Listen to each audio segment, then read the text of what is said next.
Hello दोस्तों, welcome to PRT teacher classes. कैसे हो आप सभी? उम्मीद करता हूँ अच्छे होंगे, पढ़ाई कर रहे होंगे।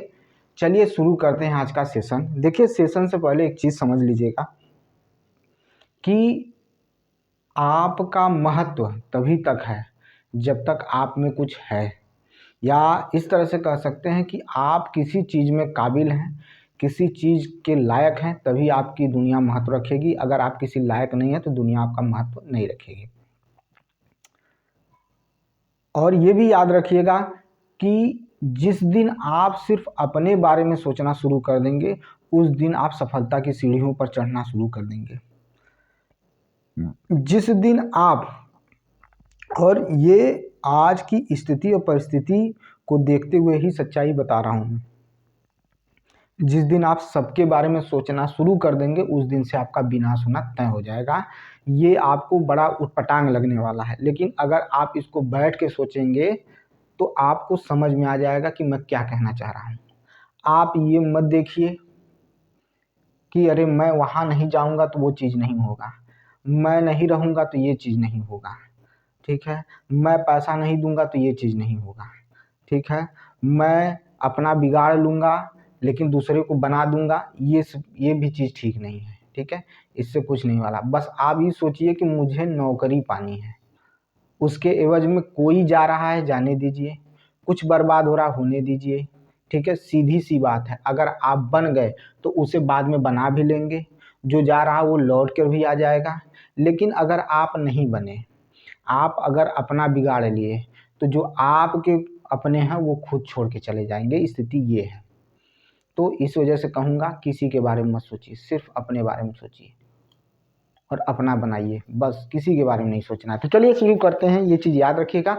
चलिए शुरू करते हैं। देखिए, आज के सेशन में हम लोग पढ़ेंगे प्रकाश यानी लाइट। देखिए, इसके जो सेशन है या इसके जो ये जो चैप्टर है, आपको 8 का पहले मैं आज देख लेता हूँ एनसीईआरटी का, फिर कल उसके बाद 10th का शुरू करेंगे, ठीक है। देखिए, अगर हम बात करें कि लाइट, ठीक है, अगर लाइट की बात कर रहे हैं तो भाई लाइट से क्या मतलब है कि किसी भी चीज़ को देखने के लिए हमें प्रकाश की ज़रूरत पड़ेगी, और वो देखने के लिए जब वो प्रकाश उस वस्तु पर टकरा कर और उसका प्रकाश हमारे यानी उस प्रकाश की किरणें हमारी आंखों में टकराएंगी या हमारे आंखों तक पहुंचेंगी, तभी हम उस वस्तु को क्या कर सकते हैं, देख सकते हैं। तो जब ये सारी कंडीशन देखने को मिलेगी तो यहाँ पर आपको आने वाली किरण, जाने वाली किरण, ठीक है, ये सारे कंडीशन देखने को मिलेगा। तो उसी आधार पर हम क्या पढ़ते हैं, तो हम पढ़ते हैं परावर्तन का नियम। क्या पढ़ते हैं? परावर्तन का नियम, ठीक है, परावर्तन का नियम। इसी के बारे में आज हमको पढ़ना है, परावर्तन का नियम के बारे में पढ़ना है, ठीक है। ये चीज हो गई कि भाई हमें क्या क्या पढ़ना है, तो परावर्तन का नियम पढ़ना है, ठीक है। अब देखिए, समझिएगा बात को ध्यान से, और समझेंगे तो सारी चीज़ें क्लियर हो जाएंगी, नहीं तो कोई बात ही नहीं है। आप ध्यान अगर नहीं देंगे तो आपका एग्जाम खराब हो जाएगा। देखिए, दर्पण से टकराने के पश्चात, अगर कोई मतलब कोई भी दर्पण है, अगर दर्पण से टकराने के पश्चात, ठीक है, दर्पण से टकराने के पश्चात प्रकाश की किरण दूसरी दिशा में परिवर्तित हो जाती है। बिल्कुल सही बात है, दूसरी दिशा में परिवर्तित हो जाती है, ठीक है, सही बात है, दूसरी दिशा में परिवर्तित हो जाते हैं। किसी पृष्ठ पर पड़ने वाली प्रकाश की किरण को, ठीक है, आपतित किरण कहते हैं। यानी इस पृष्ठ पर, इस दर्पण के पृष्ठ पर पड़ने वाली प्रकाश की किरण को क्या कहते हैं, तो आपतित किरण कहते हैं। क्या कहते हैं? आपतित किरण कहते हैं, ठीक है, याद रखिएगा। यानी ये जो किरण जा रही है, ठीक है, या आ रही है, दर्पण पर टकरा रही है, इसी को क्या कहते हैं, आपतित किरण कहते हैं। क्या कहते हैं? तो आपतित किरण कहते हैं। समझ में आई बात? इसको क्या कहते हैं? आपतित किरण कहते हैं। और टकराने के पश्चात, ठीक है, यानी पृष्ठ पर परावर्तन के पश्चात वापस आने वाली प्रकाश की किरण को क्या कहते हैं, तो परावर्तित किरण कहते हैं। वर्तित किरण कहते हैं, परावर्तित किरण कहते हैं।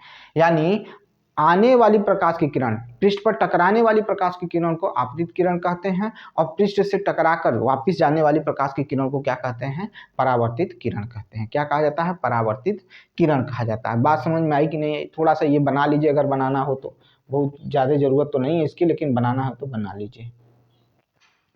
अब कुछ नियम लिखाने चल रहा हूँ, उस नियम को देखिएगा, बात समझ में आ जाएगी, ठीक है। क्योंकि आप पढ़े हैं, मुझे पता है कि आप पढ़े भी हैं, ठीक है। अब सुनिएगा, आपतन कोण सदैव, ठीक है, याद रखिएगा ये नियम है और इसी नियम से हम शुरू कर रहे हैं, ठीक है। धीरे धीरे चीज़ें आपको समझ में आएगी। आपतन कोण जो होगा, ठीक है, वो सदैव क्या होगा, परावर्तन कोण के बराबर होगा। अभी सब कुछ बनेगा, पहले समझते रहिए। मैं कह रहा हूं कि आपतन कोण परावर्तन कोण के क्या होगा, बराबर है।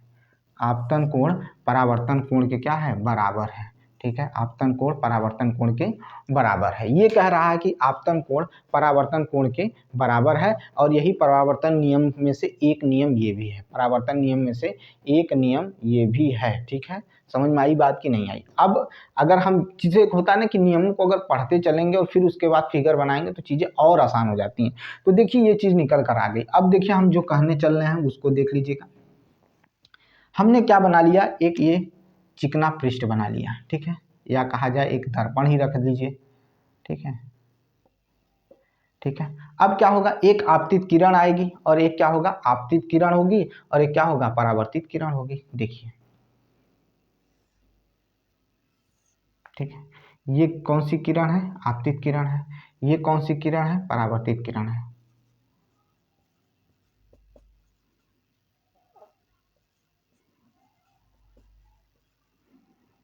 और ये क्या हो जाएगा, परावर्तित किरण, ठीक है, ये हो गया। और ये बीच से जो चला गया ये क्या है, अभिलंब है, ठीक है, क्या है, अभिलंब है, ठीक है। तो अब यहाँ पर क्या हो जाएगा, आई हो जाएगा, और यहाँ क्या हो जाएगा, आर हो जाएगा। समझ में आई बात, आई हो जाएगा और आर हो जाएगा। और ये मैंने क्या कहा, अभिलंब है, ठीक है। देख लीजिए ये क्या है, अभिलंब है।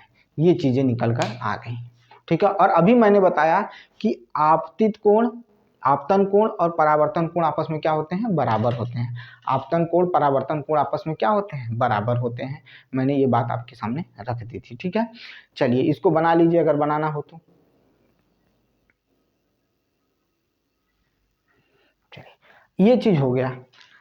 अब एक नियम यहाँ पर और आता है कि देखिए ध्यान से सुनिएगा, आपतित किरण, आपतित किरण आपतन बिंदु, आपतन बिंदु पर अभिलंब, आपतन बिंदु पर अभिलंब, फिर से सुनिएगा, आपतित किरण आपतन बिंदु पर अभिलंब तथा परावर्तित किरण ये सभी एक ही तल पे होते हैं, तथा परावर्तित किरण ये सभी कहाँ होते हैं, एक ही तल पर होते हैं, एक ही तल पर होते हैं। ये भी एक क्या है, नियम है।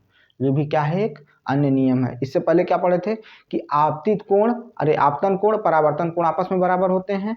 आपतित किरण और क्या बता रहा है कि कौन सा, आपतन बिंदु पर अभिलंब और परावर्तित किरण ये तीनों एक ही पर क्या होते हैं, स्थित होते हैं, एक ही तल पे हमको देखने को मिलते हैं, ठीक है। बात समझ में आई कि नहीं आई, पहले बताइएगा, ठीक है। बात समझ में आई कि नहीं आई, ठीक है। चलिए अब समझिएगा, अगला है नियमित और विसरित परावर्तन। उससे पहले समझ लीजिए एक और चीज को समझिएगा, ये भी काफी पूछता जाता है और ये एग्जाम्पल के हिसाब से पूछ लिया जाता है, यानी आपको एग्जाम्पल दे देंगे और पूछ लेंगे। देखिए पार्श्व परिवर्तन,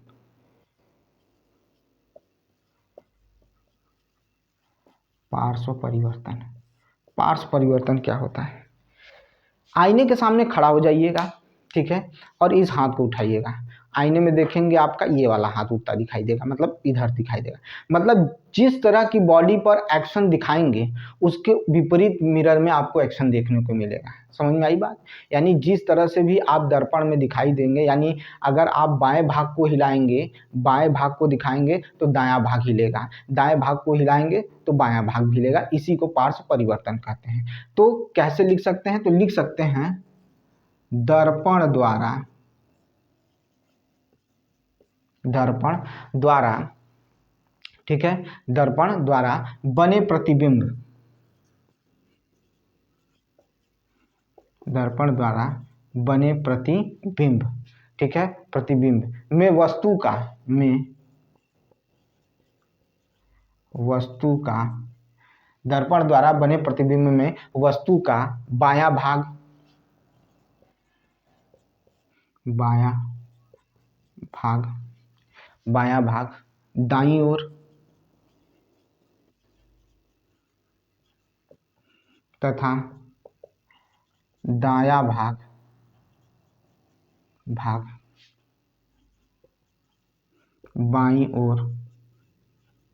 बाईं ओर, ठीक है, दिखाई पड़ता है।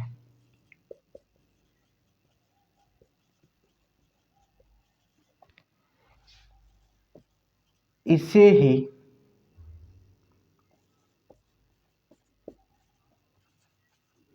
पार्श्व परिवर्तन कहते हैं। इसे ही क्या कहते हैं? पार्श्व परिवर्तन कहते हैं। ठीक है, इसका स्क्रीनशॉट ले लीजिए, फिर चलते हैं। चलिए,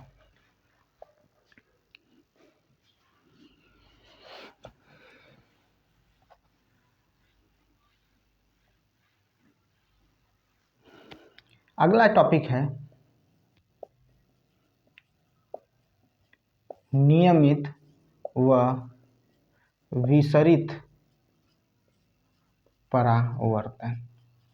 नियमित व विसरित परावर्तन। नियमित व विसरित परावर्तन। नियमित व विसरित परावर्तन। ठीक है, नियमित व विसरित परावर्तन।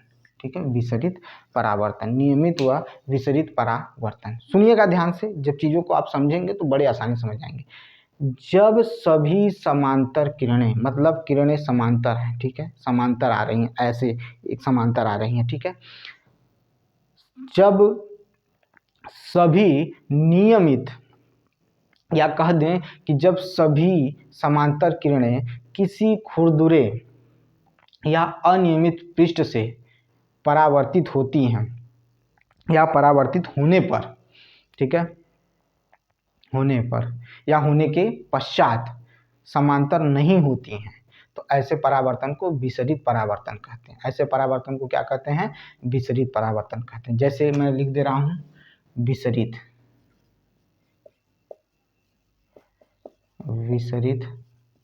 परावर्तन। जब सभी समांतर किरणें, जब सभी समांतर किरणें किसी खुरदुरे या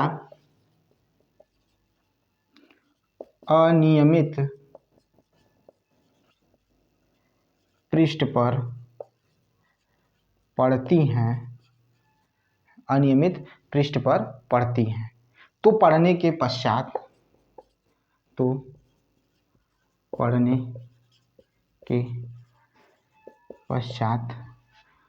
वह सभी किरणें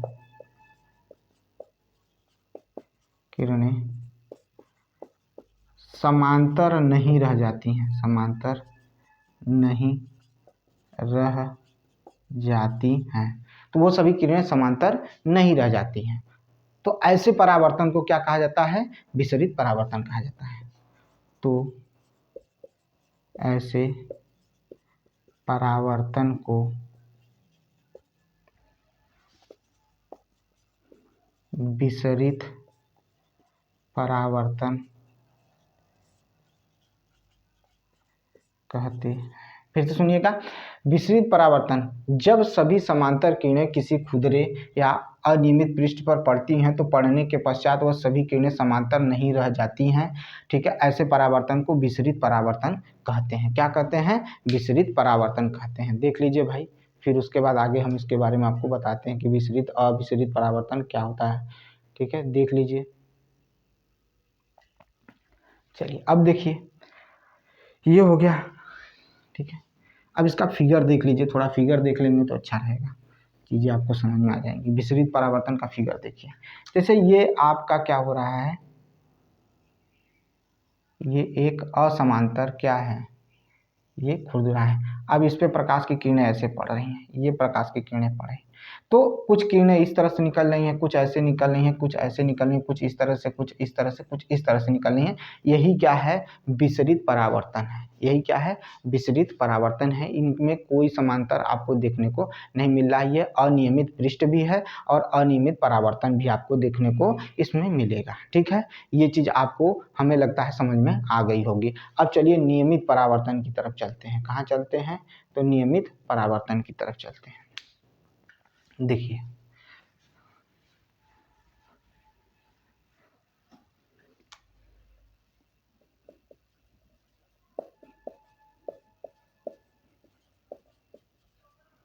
नियमित परावर्तन। नियमित परावर्तन क्या होता है? ठीक है, जब किसी चिकने पृष्ठ से, ठीक है, जब किसी चिकने पृष्ठ से सभी समांतर प्रकाश की किरणें टकराती हैं तो वो नियमित तौर से सभी प्रकाश की किरणें समांतर दिशा में क्या हो जाती हैं? परावर्तित हो जाती हैं। क्या हो जाती हैं? विपरीत दिशा में, या कहा जाए कि परावर्तित हो जाती हैं। तो इसी को कहते हैं नियमित परावर्तन कहते हैं। क्या कहते हैं? नियमित परावर्तन कहते हैं। देखिए मैं क्या लिख रहा हूँ, जब सभी समांतर प्रकाश की किरणें किसी नियमित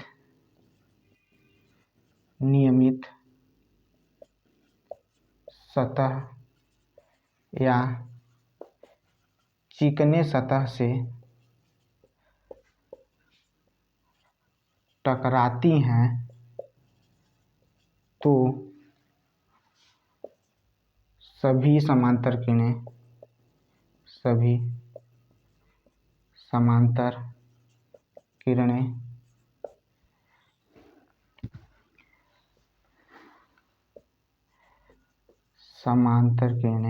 समांतर होकर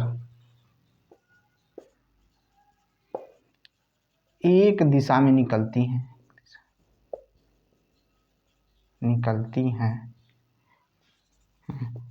तो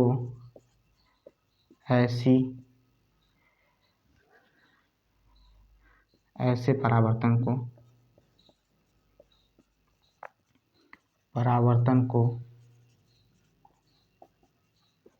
नियमित परावर्तन कहते हैं। नियमित परावर्तन कहते हैं। बता लीजिए।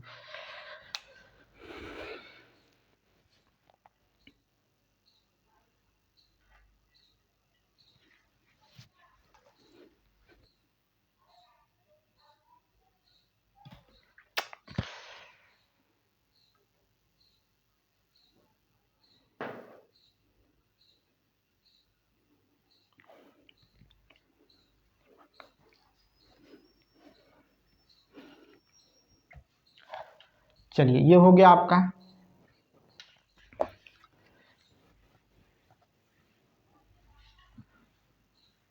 अब समझिएगा चीजों को। परावर्तित प्रकाश को पुनः परावर्तित किया जा सकता है। यानी अगर कोई भी प्रकाश की किरण किसी सतह से टकराकर फिर दूसरे सतह पर टकराती है तो उनका भी परावर्तन होने को देखने को मिलता है। अब जैसे आप समझिएगा कि आप सैलून में गए बाल कटवाने, ठीक है। अब आप सामने का जो बाल कट रहा है वो तो आपको दिख रहा है, लेकिन जो पीछे का बाल कट चुका उसे कैसे देखेंगे? तो उसे देखने के लिए जो बाल काटने वाला है वो क्या करेगा? एक शीशा पीछे लेकर खड़ा हो सकता है आपके। तो जब वो देखेगा तो जो प्रकाश की किरण जो सामने वाले कांच से होगी, मिरर से होगी, उससे टकराकर पीछे वाले से टकराएगी और पीछे वाला फिर टकराकर आपको सामने दिखाई देगा। तो वही प्रकाश की किरण आपको दिखने को मिलेगी और यह कह सकते हैं कि प्रकाश का परावर्तन पुनः किया जा सकता है। प्रकाश का परावर्तन पुनः किया जा सकता है। इसी के अंतर्गत आता है बहुप्रतिबिंब आता है। क्या आता है? बहुप्रतिबिंब आता है। किसकी बात कर रहे हैं? तो बहुप्रतिबिंब आता है। क्या आता है? बहुप्रतिबिंब आता है।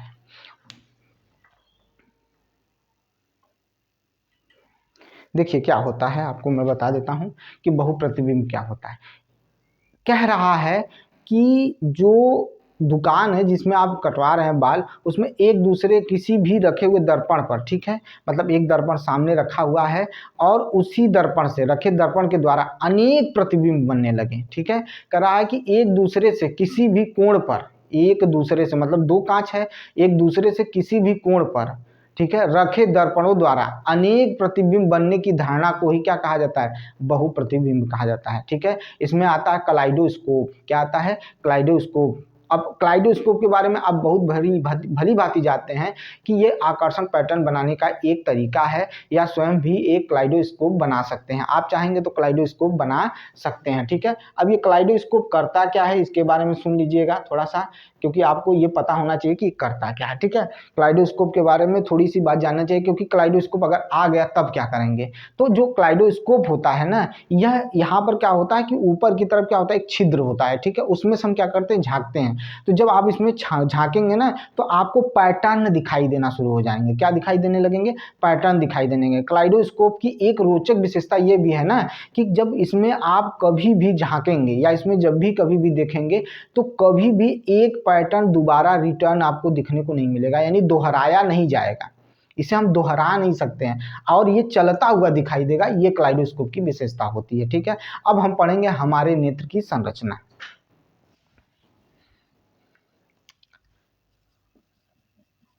हमारे नेत्र की संरचना, हमारे नेत्र की संरचना, ये इंपॉर्टेंट है, इसको पढ़ना भी जरूरी है और यहाँ से क्वेश्चन भी आएंगे, तो जरा ध्यान से सुनिएगा इसके लिए।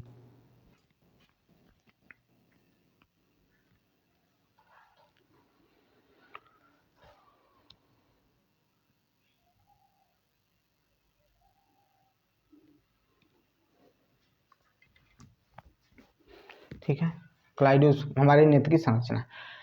हमें भी पता है, आपको भी पता है, वस्तुओं को हम आँख के जरिए ही देख पाते हैं, नेत्र के जरिए ही देख पाते हैं। यानी इसका मतलब हो गया कि हम नेत्र हमारा सबसे महत्वपूर्ण ज्ञानेंद्रियों में से एक है। अगर ये न रहे तो हमें कोई भी चीज़ पता ही नहीं चले कि किस कलर का है, या हम उसे देख ही नहीं सकते हैं, बात की बात ही छोड़ दीजिए। तो अगर हम इसकी बात करें तो हमारे नेत्र की जो आकृति होती है वो लगभग गोलाकार होती है। हमारे नेत्र की आकृति लगभग गोलाकार होती है। हमारे नेत्र की आकृति कैसी होती है, तो लगभग गोलाकार होती है, ठीक है। नेत्र का बाहरी आवरण क्या होता है, सफेद होता है। नेत्र का जो दिख रहा है, देखिएगा, नेत्र का बाहरी आवरण सफेद होता है। नेत्र का बाहरी आवरण कैसा होता है, तो सफेद होता है, और यह कठोर भी होता है। यह कैसा होता है, यह कठोर होता है ताकि बाहरी आघात से नेत्र की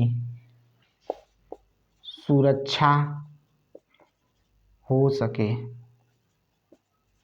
नेत्र की सुरक्षा हो सके, क्या हो सके, नेत्र की सुरक्षा हो सके।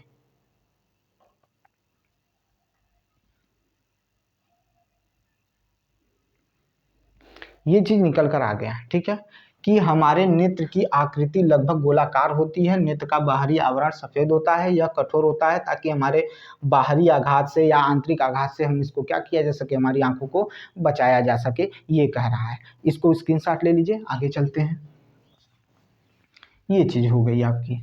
अब सुनिएगा ध्यान से, ठीक है, ध्यान से सुनते रहिए, पढ़ते रहिए, समझ में आती रहेंगी चीजें। कह रहा है कि नेत्र के कहा जाए कि नेत्र का जो पारदर्शी अग्रभाग है, जो पारदर्शी अग्रभाग है, इसी अग्रभाग को कार्निया या स्वच्छ मंडल कहते हैं, ठीक है। फिर से सुनिएगा, आंख के या नेत्र के,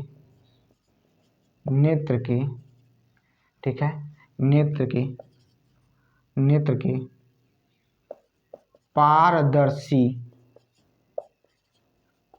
अग्रभाग को ठीक है, अग्रभाग को कह रहा है नेत्र के पारदर्शी अग्रभाग को कार्निया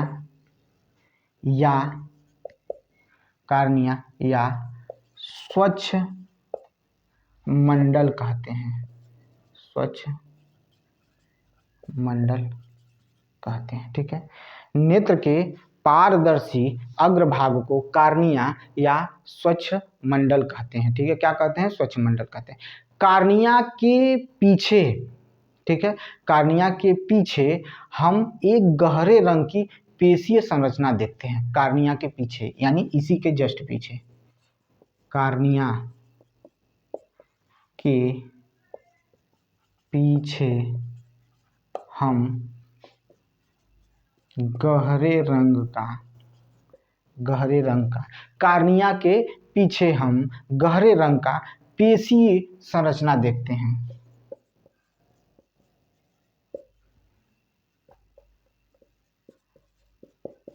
पेशीय संरचना को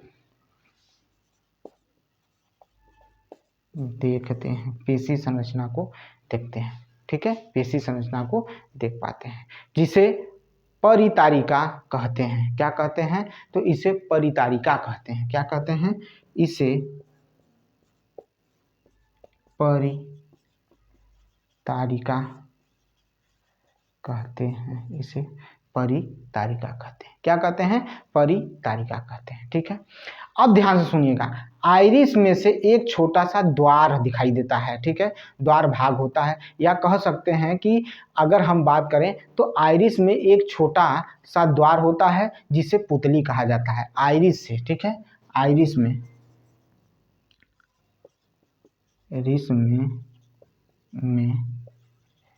एक छोटा सा द्वार होता है जिसे हम पुतली कहते हैं। पुतली कहते हैं। ठीक है, क्या कहते हैं? पुतली कहते हैं। क्या कहते हैं?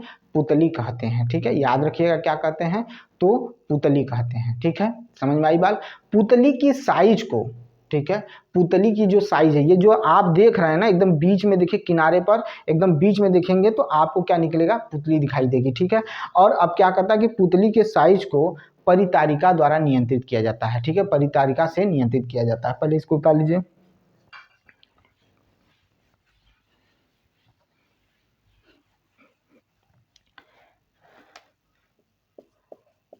पुतली के साइज को परितारिका द्वारा नियंत्रित किया जाता है। पूछ सकता है, जाता है। देखिए क्या कहेगा?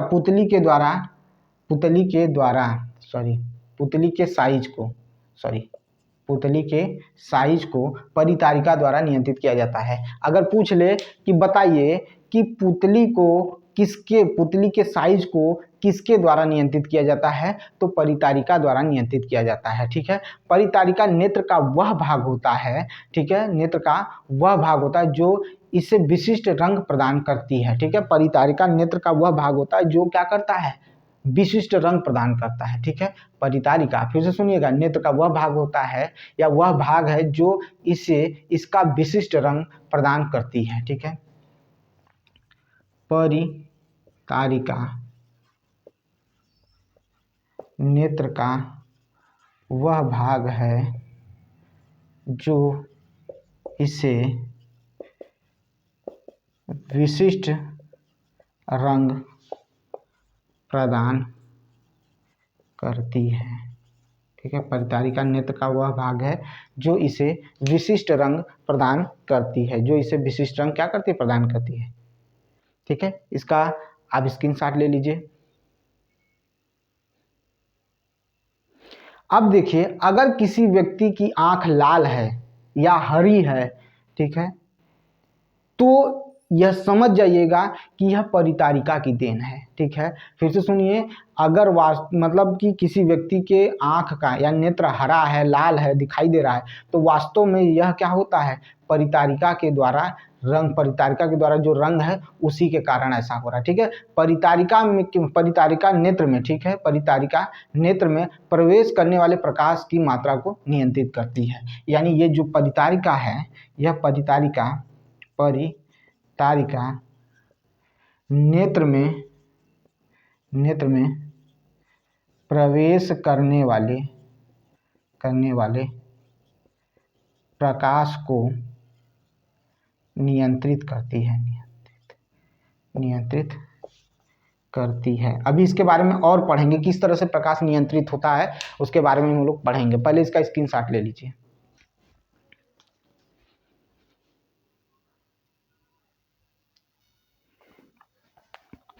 अब देखिए भाई,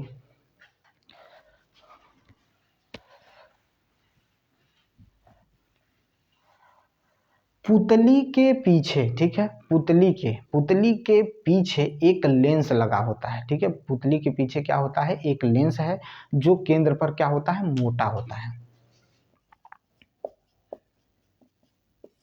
पुतली के पीछे एक लेंस लगा होता है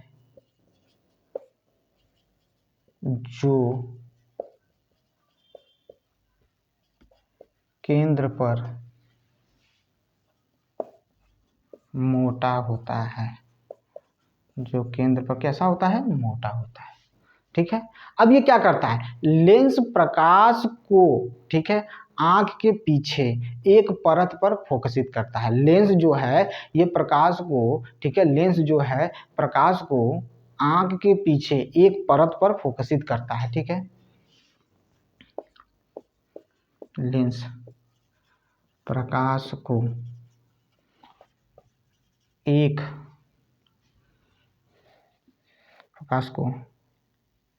लेंस प्रकाश को क्या करता है, तो लेंस प्रकाश को आंख के पीछे एक परत पर फोकसित करता है। लेंस प्रकाश को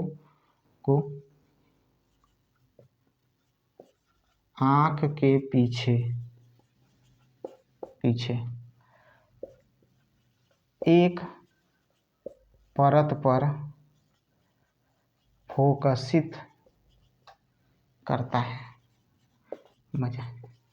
फोकसित करता है।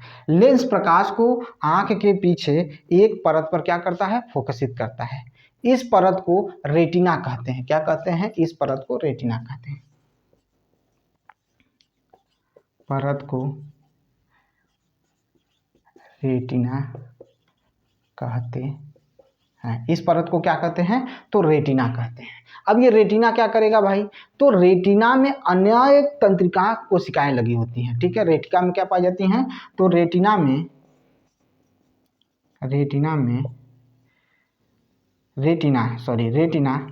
अनेक तंत्रिका कोशिकाओं से मिलकर बना होता है। ठीक है, रेटिना अनेक तंत्रिका कोशिकाओं से मिलकर क्या होता है, बना होता है। ठीक है, यानी अनेक तंत्रिका कोशिकाएं होती हैं। यही तंत्रिका कोशिकाएं द्वारा अनुभव की गई संवेदनाओं को, ठीक है, यही किसकी बात कर रहे हैं, तंत्रिका कोशिकाओं द्वारा अनुभव की गई, ठीक है, संवेदनाओं को दिक् तंत्रिका द्वारा मस्तिष्क तक पहुंचा दिया जाता है। क्या मैं कह रहा हूं, पहले इसका स्क्रीनशॉट लीजिए फिर कराता हूं।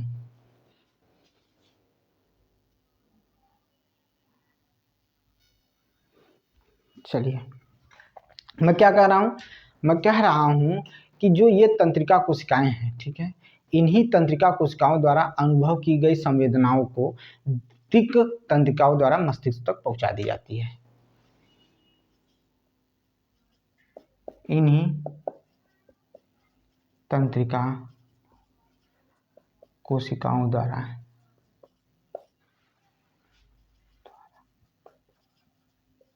अनुभव की गई संवेदनाओं को संवेदनाओं को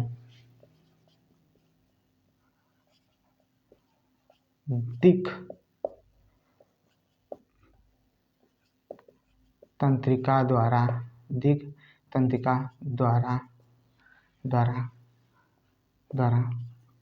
मस्तिष्क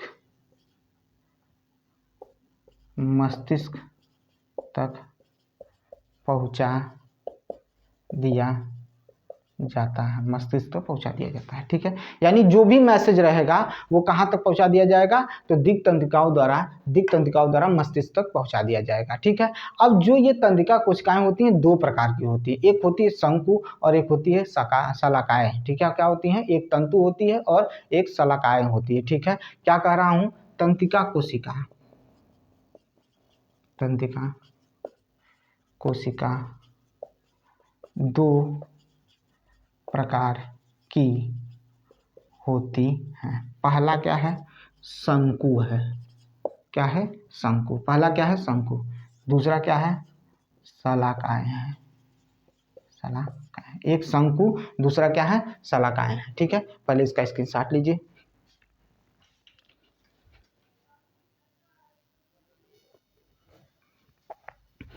मैंने अभी बताया आपको कि जो शंकु कोशिकाएं हैं, देखिए फिर से बता देता हूं, तंत्रिका कोशिकाएं दो प्रकार की होती हैं, एक शंकु होता है और क्या होता है, एक शलाकाएं होती हैं। जो शंकु होता है ना, फिर से देख लीजिए, शंकु जो होता है यह तीव्र प्रकाश का सुग्राही होता है, यह तीव्र प्रकाश का सुग्राही होता है तथा रंगों की सूचनाएं भी भेजता है, रंगों की सूचनाएं भी भेजता है। ये हो गया। जबकि शलाकाएं जो होती हैं यह मंद प्रकाश की सुग्राही होती हैं। ठीक है, मध्य प्रकाश की सुग्राही होती, कौन होती है, शलाकाएं होती। अब याद ध्यान से सुनिएगा, अब अंध बिंदु के बारे में सुन लीजिएगा, बहुत इंपॉर्टेंट है। कह रहा है कि दिक् तंत्रिकाओं और रेटिना की संधि पर, ठीक है, दिक् तंत्रिकाओं व रेटिना की संधि पर, दिक् तंत्रिकाओं व रेटिना की संधि पर कोई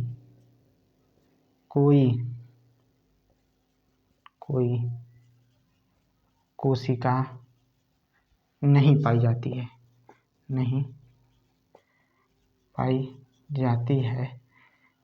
अतः इसे अंध बिंदु कहते हैं। क्या कहते हैं, अंध बिंदु कहते हैं, अंध बिंदु कहते हैं, इसे अंध बिंदु कहते हैं। स्क्रीनशॉट ले लीजिए इसका।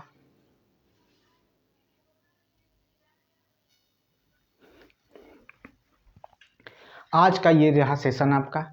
अब इस सेशन के बाद हम अगले वीडियो में आपसे मिलेंगे, और अगर आपको मेरा वीडियो अच्छा लगता है और लगता है कि नहीं इसमें जो भी इंपॉर्टेंट चीज़ें हैं वो मिल रही हैं एग्जाम के लिए, बहुत ही अच्छी हैं, हेल्पफुल हैं, तो मेरे वीडियो को लाइक करिए, शेयर करिए, सब्सक्राइब करिए मेरे चैनल को। मिलते हैं नेक्स्ट वीडियो में, बहुत बहुत धन्यवाद।